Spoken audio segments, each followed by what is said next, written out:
Hey, boys and girls. It's been a little while, but I'm back to read to you. I'm going to read you a story today called A Fine, Fine School, written by Sharon Creech. She is a famous American author that's written lots of novels as well and picture books. So you'll probably find her name on lots of books as you read further in school. For me, our Fine, Fine School is definitely Southside Elementary. Southside Salamanders are the best kids in the county, in my opinion. The rest of you guys, though, anybody else that's tuning in to listen, Bedford County Schools love you all, and I know your teachers miss you, and your principals miss you, and your friends miss you. So follow along with me on A Fine, Fine School. Mr. Keene was a principal who loved his school. Every morning he strolled down the hallway and saw the children in their classes. He saw them learning shapes and colors and numbers and letters. He saw them reading and writing and drawing and painting. He saw them making dinosaurs and forts and pyramids. Oh, he would say, aren't these fine children? Aren't these fine teachers? Isn't this a fine, fine school? Near Mr. Keene's school, Tilly lived with her parents and her brother and her dog Beans in a small house next to a big tree. I need you to notice that Tilly is wearing her New York Yankees shirt, so I know for sure Tilly is the smartest kid in this book. Go Yankees. On Mondays and Tuesdays and Wednesdays and Thursdays and Fridays, Tilly went off to school. At school, Tilly learned her shapes and colors and numbers and letters. Sometimes when she saw Mr. Keene standing in the hallway, he waved. Aren't these fine children, he said to himself. Aren't these fine teachers? Isn't this a fine, fine school? On the weekends, Saturday and Sunday, Tilly climbed her favorite tree. I'm stuck, get help. And she took Beans on walks and threw sticks. Let go now, Beans. And she pushed her brother on a swing and tried to teach him how to skip. Be one with the skip. But on Mondays and Tuesdays and Wednesdays and Thursdays and Fridays, Tilly went off to school. Beans and her brother didn't like to see her go. Hurry, hurry, hurry home, her brother called. One day, Mr. Keene called all the students and all the teachers together and said, This is such a fine, fine school. I love this school. Let's have more school. From now on, let's have school on Saturdays too. The teachers and the students did not want to go to school on Saturdays, but no one knew how to tell Mr. Keene that. He was so proud of the children and the teachers and the learning they were doing every day. So, that Saturday, Tilly set off for school. But it's Saturday. What about the swing? Her brother called. The following month, Mr. Keene announced, This is such a fine, fine school. I love this school. Let's have more school. From now on, let's have school on Sundays too. Oh, the teachers and the students did not want to go to school on Sundays, but no one knew how to tell Mr. Keene that. He was so proud of the children and the teachers and the learning they were doing every day. Ooh, school on Saturday and Sunday? Yikes. So, this Sunday, Tilly set off for school. But it's Sunday. What about the skipping? Her brother called. The following month, Mr. Keene called everyone together and said, This is such a fine, fine school. I love this school. Let's have more school. From now on, let's have school on holidays too. On Easter and Ramadan and Thanksgiving and Christmas and Hanukkah, on all the holidays on every calendar.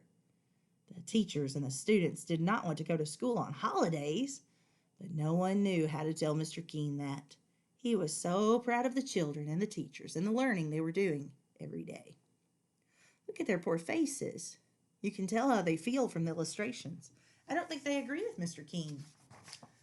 And so, on Christmas, Tilly set off to school. But it's Christmas. What about Christmas? Her brother called.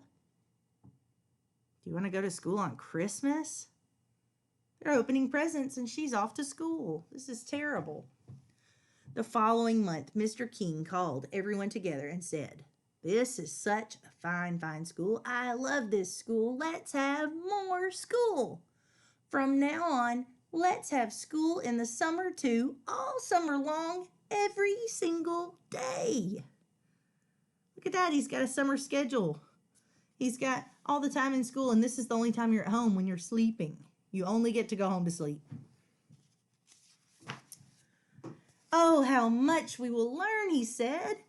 "We can learn everything. We will learn about numbers and letters and colors and shapes, the Romans, the Egyptians, the Greeks. We will learn about dinosaurs and castles and everything. We will learn everything." The teachers and the students did not want to go to school on Saturdays and Sundays and holidays and all summer long every single day. But no one knew how to tell Mr. King that. He was so proud of the children and the teachers and the learning they were doing every day. I hope you're paying attention to their faces. And so then, on the first day of summer, Tilly set off for school. "But it's summer. What about summer?" her brother called. All the notes she's keeping too about her big tests and quizzes, and the largest test in the entire universe is next week. Look, they've even brought their toothbrushes to school here. You can see down here in this cup. And that day, Tilly went to see Mr. King. She stood in his office in front of his desk. "What a fine, fine school this is," Mr. King said. "What amazing things everyone is learning." "Yes," Tilly said, "we certainly are learning amazing things." "It is a fine, fine school," Mr. King said. But Tilly said, "not everyone is learning." Who do you think she's talking about? Who's not learning? "What?" Mr. King said. He looked very worried. Who? Who isn't learning? Tell me and I will see that they learn." "Well, my dog Beans, he hasn't learned how to sit," Tilly said. "And he hasn't learned how to jump over the creek yet." "Oh," Mr. King said. "And my little brother, he hasn't learned how to skip or swing." "Oh," Mr. King said. "Look, wrong way, Beans." "And she said, but you go to school," Mr. King said, "to our fine, fine school." "True," Tilly said, "but I haven't learned how to climb up very high in my tree. And I haven't learned how to sit in my tree for a whole entire hour." "Oh," Mr. King said. That day, Mr. King walked up and down the halls looking at the children and the teachers. Up and down he walked, up and down, up and down. You can tell, look, this poor guy's brushing his teeth in the hallway. His parents wrote him a note, "We miss you, son." All these kids with all this work to do. Do you think it's too much? Do you think we should go to school that much so we can know everything? What do you think? The next morning, Mr. King called everyone together.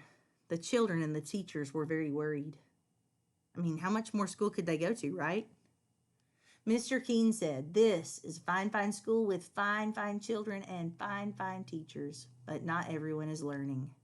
The children and the teachers were very worried. Mr. King said, "There are dogs who need to learn how to sit and how to jump creeks." What did he mean? Was he going to make their dogs come to school? "There are little brothers and sisters who need to learn how to swing and how to skip." What did he mean? Was he going to make younger brothers and sisters come to school too? The children and the teachers were very, very worried.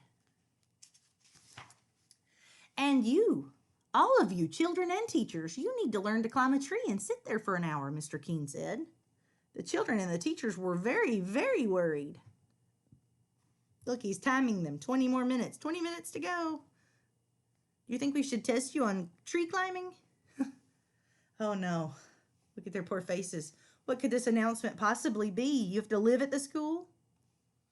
And so, from now on, we will remember what I've told you about ... That That means there's more to come.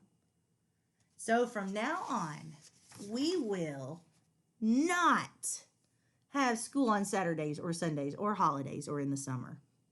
A huge, enormous, roaring cheer soared up to the ceiling and floated out the window so that everyone in the town could hear the fine, fine children and the fine, fine teachers shout, "Fine, fine, fine!"